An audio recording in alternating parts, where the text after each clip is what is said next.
देखो भाई, क्या तुमने कभी सोचा है कि काइगाकू अगर कभी डीमन नहीं बनता तो क्या होता? तो स्टोरी की शुरुआत होती है उसी सीन से जहाँ पे काइगाकू को डीमन बनाया जा रहा होता है। पर अगर इसी टाइम पे काइगाकू अगर रिफ्यूज कर दे कोकोशीबो का ऑफर, तो देखो दो सिनेरियोज होते हैं।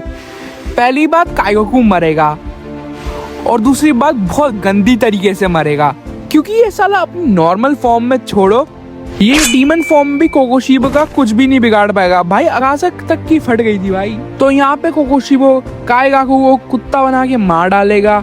तो इसी बात पे 2 मिनट का मौन रखेंगे सब, क्योंकि इस साले को तो मैं भी नहीं बचा पाया भाई वट स्टोरी में। अरे भागो भागो मत भाई, भागो मत, रुको भाई, स्टोरी बची है, अभी बची है स्टोरी, मेरा वॉच टाइम खराब मत करो। और देखो भाई, जब तक यहाँ पे काइगाकू अब तो जिंदा है नहीं, तो यहाँ पे उसका जो मास्टर था, वो जिसने खुद को टपका दिया था ओरिजिनल टाइमलाइन में, पर इस बार वो खुद को टपकाने के बजाय वो उदासी में खुद का गम लेगा। बुड्ढे क्या कर रहा है तू?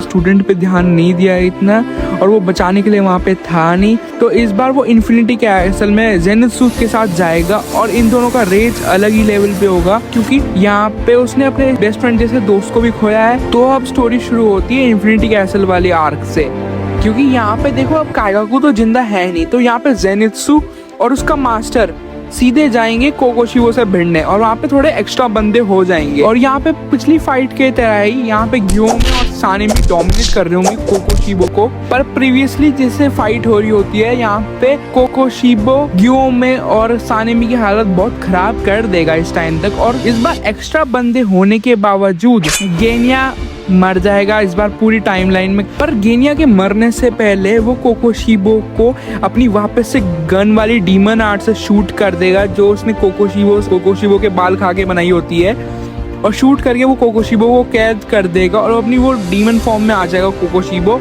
और बिना कुछ तरस खाए जेनित्सु और उसके ग्रैंडपा दोनों कोकोशीबो को एक 7th फॉर्म से स्लैश कर देंगे।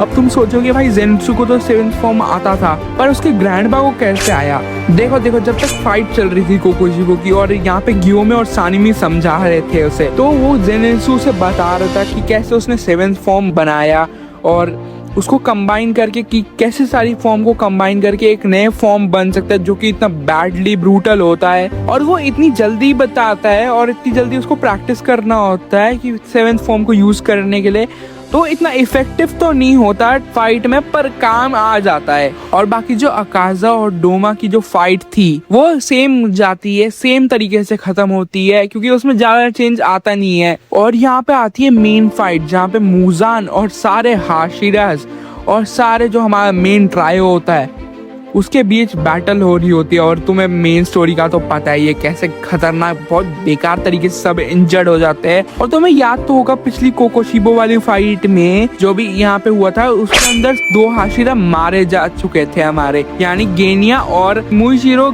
यहाँ पे गेम से आउट है इस बार वाली टाइमलाइन में भी। और इस बार उसे हम ट्राई करेंगे कि फाइट बहुत लेट स्टार्ट हो, ताकि वो पॉइजन और स्प्रेड हो जाए बहुत जल्दी उसके अंदर, और वो बहुत ही ज्यादा कमजोर हो जाए। तो भाई इस काम को करने के लिए हमें यूशिरो की बहुत ज्यादा जरूरत पड़ने वाली है, क्योंकि वो नाकीमे को डीमन आर्ट से मैनिपुलेट करेगा, ताकि नाकीमे मुजान को ट्रैप कर दे, जिसकी वजह से सारे हाशिरास को थोड़ा एक्स्ट्रा टाइम मिल जाएगा रिकवर होने का, और सनराइज भी होने लग जाएगा, और मुजान को भी थोड़ा टाइम लगेगा वहां से बाहर निकलने के चक्कर में, जिससे उसका पॉइजन उसकी बॉडी के अंदर स्प्रेड हो जाएगा, जिससे वो और ओल्ड हो जाएगा। और फाइट का एंड सेम उसी तरीके से हो रहा होगा, पर इस बार हमारे सारे हाशिरास बहुत कम इंजर्ड होंगे, ऑलमोस्ट सारे हाशिरास सरवाइव कर जाएंगे इस टाइमलाइन में। और जब सनराइज हो रहा होगा और मुजान वापस खुद को बच्चा बना लेगा ताकि वो सनराइज से बच सके, और मुजान जब यहाँ पे सनराइज के वक्त मुश्किल में पड़ रखा होगा और उसे कोई पिन करने तांजीरो नहीं आएगा, और यहाँ पे ग्यू भी नहीं आएगा, तो जिसकी वजह से ग्यू को भी बहुत कम इंजरी होगी, और